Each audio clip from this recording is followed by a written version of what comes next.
وہ کیتھولک عیسائیت کو بھی اپنے ہاتھ میں لے لیا ہے۔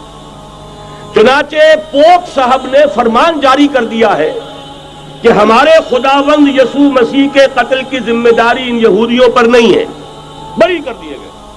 1900 برس کے بعد، بلکہ 2000 برس کے قریب ہو گئے، انہیں ایگزونریٹ کر دیا گیا، ایبسولو کر دیا گیا، ان پر ذمہ داری نہیں۔ نتیجہ یہ نکلا ہے کہ ابھی چند مہینے پہلے جو مذاکرات صلح کے ہو رہے تھے، جن میں یاسر عرفات بھی تھے اور یہ اسحاق رابین گیا ہوا تھا واشنگٹن، وہاں سے واپس آیا ہے تو روم میں رک کر پاپائے روم سے ملاقات کر کے تشریف لائے ہیں، انہیں دعوت دی ہے کہ یروشلم آئیے، اور ویٹیکان نے تسلیم کر لیا ہے اسرائیل کو، اور ویٹیکان کا اب جو ہے ایک ایمبیسی، اس کا جو ہے سفارت خانہ وہ یروشلم میں بننے والا ہے، اور پوپ صاحب بھی وزٹ کرنے والے ہیں۔ گویا کہ یہ گٹھ جوڑ اب مکمل ہو چکا، اب کہیں اس میں کوئی کمی نہیں رہی۔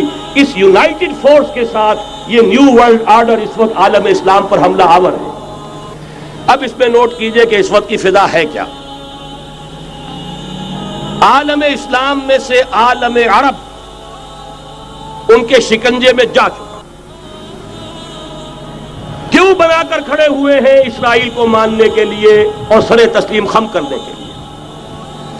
انہیں بلا کر میڈرڈ میں پیش کیا گیا یہودیوں کے سامنے کہ تم جن کے ساتھ ایک ٹیبل پر بیٹھنے کو تیار نہیں تھے، میڈرڈ میں آؤ، آؤ اپنا قبرستان دیکھو، یہ اسپین کی سرزمین جہاں تم نے 800 برس حکومت کی تھی، یہ تمہارا قبرستان، یہاں آؤ اور بیٹھو اور ان کے ساتھ بات کرو۔ گئے تھے کہ نہیں تمام فرنٹ لائن سٹیٹس میڈرڈ میں؟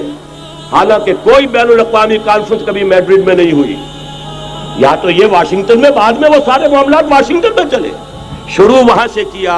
اس لیے کہ نیوز ویک کا کچھ عرصے پہلے کور سٹوری جو تھی 1992 is the year of Spain.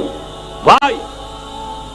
1592 was the year of the fall of Granada.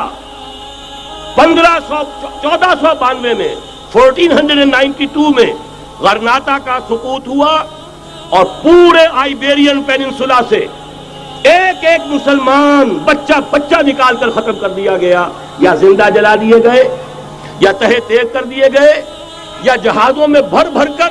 اور آپ کو معلوم ہے میڈیٹرینین کی حیثیت کیا ہے، خلیج ہے، ایک معمولی سی خلیج، ادھر سے اسپین کا ساحل قریب آ جاتا ہے، اسپین کے ساحل سے جہازوں میں بھرا اور نارتھ افریقہ کے ساحل کے اوپر پھینک کر آ گئے۔ پورے ہسپانیہ میں جہاں 800 برس مسلمان کی حکومت رہی، ایک بچہ بھی مسلمان نام کا موجود رہا۔ یہ تھا 1492، اور اب آیا تھا 1992۔ 1992 is the year of Spain۔ اسی لیے ورلڈ اولمپکس رکھے گئے، وہاں دلہن کی طرح سجایا گیا ہسپانیہ کو، اور بلایا گیا، طلب کیا گیا، سمن کیا گیا تمام دول عرب کو، آؤ یہاں بیٹھو، اور یہاں بیٹھ کر اپنے ان یہودی دشمنوں کے ساتھ مصالحت کی بات شروع کرو۔ بہرحال نوٹ کر لیجئے، عالم عرب جا چکا ہے۔ کوئی دن کی بات ہے، میں سنسنی پیدا نہیں کرنا چاہتا، لیکن حالات اور واقعات سے نگاہیں بند کرنا بھی کوئی دانش مندی کی بات نہیں ہے۔ یہ ایودھیا کی مسجد شہید کی گئی، ابھی یہ ایک بہت بڑا مزار جو ہے شہید کیا گیا، اور اس کے ساتھ کئی مسجدیں شہید کی گئی۔ یہ سب کیا ہے؟ یہ مسلمانوں کی نفس دیکھی جا رہی ہے کہ کوئی غیرت اور حمیت نام کی کوئی شے باقی ہے۔ جیسے علامہ اقبال نے وہ نظم لکھی تھی عبد القادر روہیلا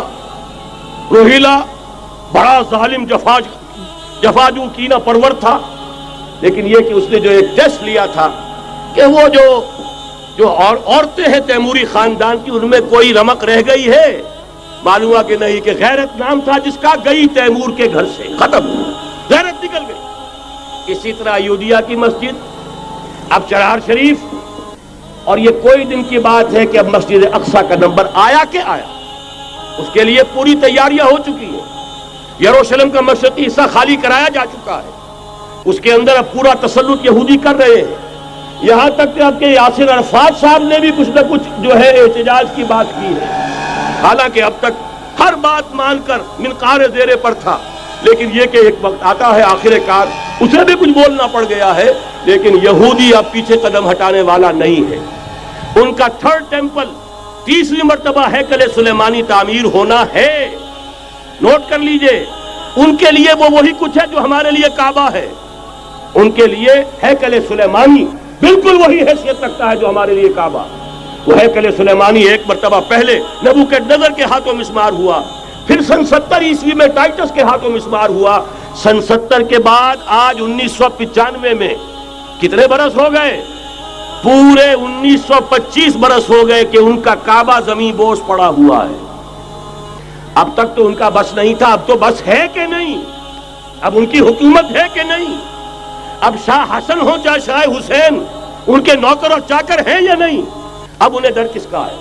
لہذا کوئی دن کی بات ہے مسجد اقصی شہید ہوگی اور ٹیمپل کی تعمیر شروع ہوگی. یہ تو بہرحال ایک نقشہ ہے. اگلا نقشہ آپ کو بتانا چاہتا ہوں، ایک دوسری تصویر ہے. یہ تصویر ہے زمینی، ایک تصویر ہے آسمانی. وَمَكَرُوا وَمَكَرَ اللَّهُ وَاللَّهُ خَيْرُ الْمَاكِرِينَ. انہوں نے اپنی سی تدبیریں کی، اللہ نے اپنی تدبیر کی، اور ظاہر بات ہے اللہ کی تدبیر سے بہتر تدبیر کس کی ہوگی؟ چنانچہ یہودیوں کی سازشیں اس وقت بھی ناکام ہوئی تھی یا نہیں؟ ظاہر بات ہے جہاں الحق وزہق الباطل ان الباطل کان زہوقا. لہذا یہ آیتیں دونوں اعلان کر رہی ہیں کہ یہودیوں کی سازشیں بالآخر ناکام ہوں گی اور دین حق کا بول بالا ہو کر رہے گا. یہ تو ان آیتوں سے ظاہر ہے. یریدون لیطفئوا نور اللہ بافواہہم واللہ متم نورہ ولو کرہ الکافرون. یریدون ان یطفئوا نور اللہ بافواہہم ویابى اللہ الا یتم نورہ ولو کرہ الکافرون. هو الذی ارسل رسولہ بالہدى ودین الحق لیظہرہ علی الدین کلہ ولو کرہ المشرکون. اللہ نے تو بھیجا ہی ہے اپنے رسول کو اس فیصلے کے ساتھ اور یہ ذمہ داری اور مشن دے کر کہ جو دین حق آپ کو دے کر بھیجا جا رہا ہے اسے غالب کیجئے، نافذ کیجئے، قائم کیجئے. اس مشن کے ساتھ بھیجا جا رہا ہے. اور وہ بہرحال آیا جاء الحق وزہق الباطل ان الباطل کان زہوقا. لیکن نوٹ کرنے کی بات یہ ہے، ذرا یہاں تھوڑا سا تحمل کے ساتھ غور کیجئے گا، کہیں میرے خلاف کوئی فتویٰ دینا شروع کر دیں. کیا حضور کا مقصد بعثت اس وقت مکمل ہو گیا تھا؟ ایک درجے میں ہو گیا کہ جزیرہ نما عرب پر اللہ کے نور کا بھی اتمام ہو گیا، اللہ کا دین بھی غالب ہو گیا.